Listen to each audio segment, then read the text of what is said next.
दरम्यान बच्चू कडू, संभाजीराजे छत्रपती आणि राजू शेट्टी हे मनोज जरांगे यांच्या भेटीला पोहोचलेत। 2 दिवसांपूर्वी जरांगेंनी उपोषण स्थगित केलं आणि त्यानंतर जरांगेंवर संभाजीनगरमधल्या रुग्णालयात उपचार सुरू आहेत।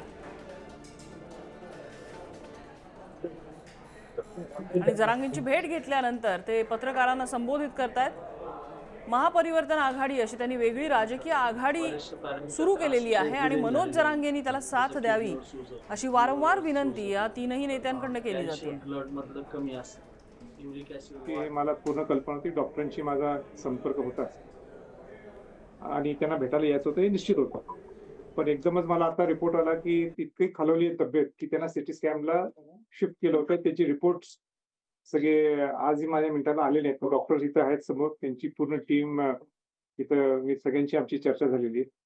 पण तब्येत एकदमच खालवलेली आहे। त्यांनी सख्तपणाने थोड्या गोष्टी पाळाव्या लागतील। मी स्वतः मनोज जरांगे पाटलांना सांगितलंय की 1-2-3 दिवस कुठल्याही कोणालाही भेटायचं नाही, सक्त ताकीद दिली आहे।